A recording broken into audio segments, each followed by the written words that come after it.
Okay, so the next part of this video lecture or module is about the inappropriate use of the practitioner's name. So still under module number 1. Okay, so a practitioner is associated with a subject matter when he reports on the information about it or he consents to use his name in a professional connection with the subject matter. So meaning to say here, the practitioner has the consent and knows that he is the one who performs the assurance engagement. So therefore, he is willing that his name will be used or associated in that engagement. So if the practitioner is not associated in this manner, the third parties can assume no responsibility of the practitioner. So of course, if the practitioner do not associate in any way, okay, with that engagement or assurance engagement, then the users will assume that that practitioner has no responsibility for the assurance report that will be issued. Okay. So next, if the practitioner learns that a party is inappropriately using his name in association with a subject matter, so the practitioner here will require the party to cease doing so. So that is rational because in this case, the practitioner is not related in any manner to that particular assurance engagement. So if the third party is using his name, he should require that party to cease them in using his name because that is inappropriate and he does not have any responsibility over that subject matter.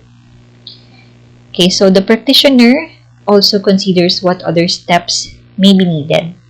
So such as informing any known third-party users of the inappropriate use of his name or seeking legal advice.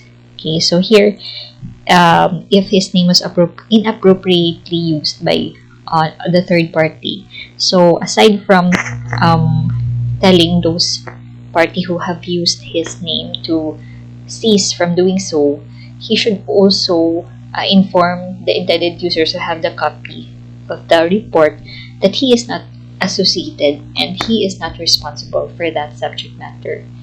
And at the same time, he can also seek legal advice if he will file a case over those entity or party who have used his name inappropriately in that particular subject matter.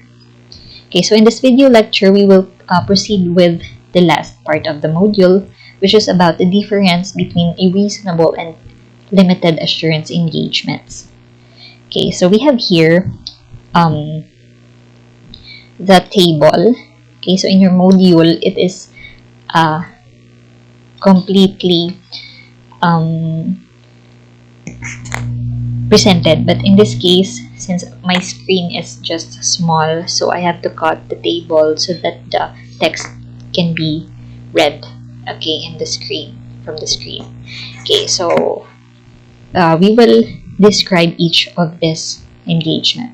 So the first engagement is reasonable assurance engagement. So in terms of objectives, so here its objective is to reduce the assurance engagement risk to an acceptably low level in a circumstance of the engagement as a basis for the positive form of expression of conclusion.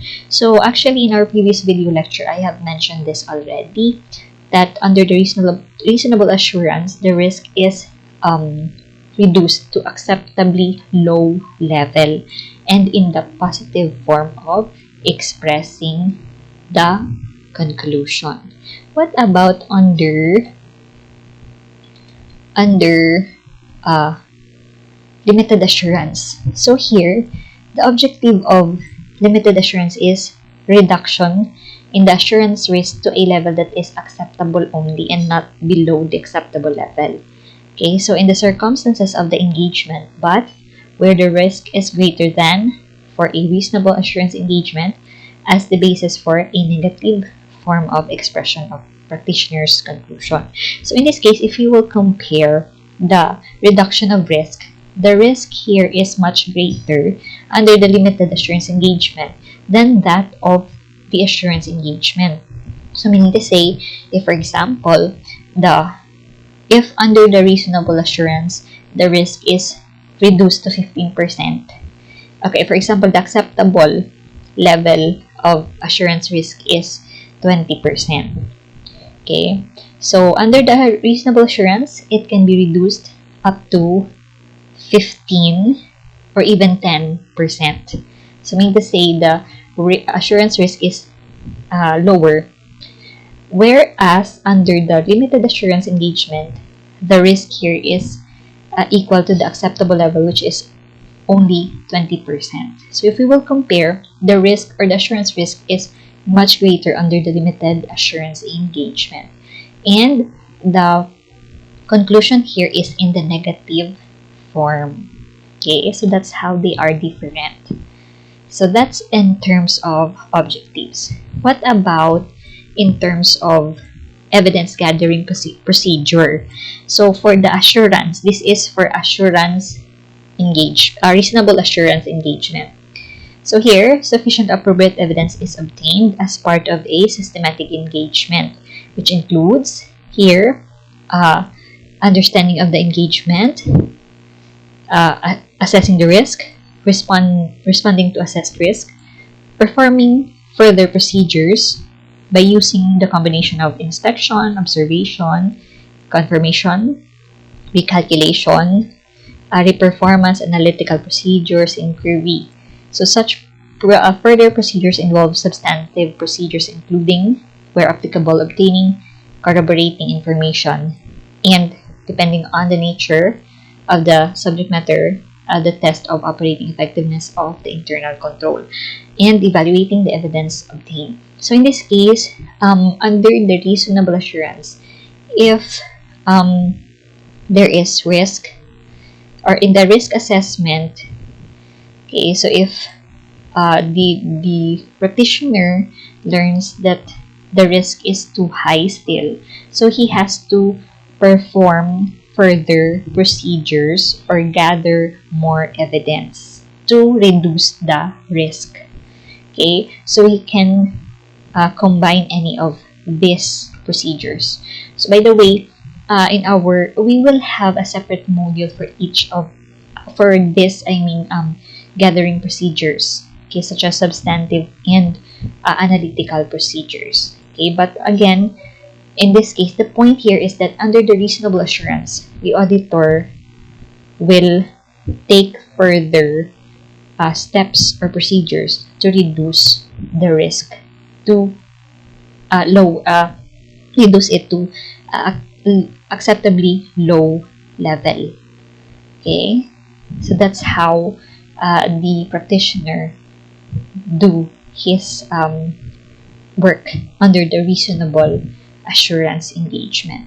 What about under the limited assurance engagement?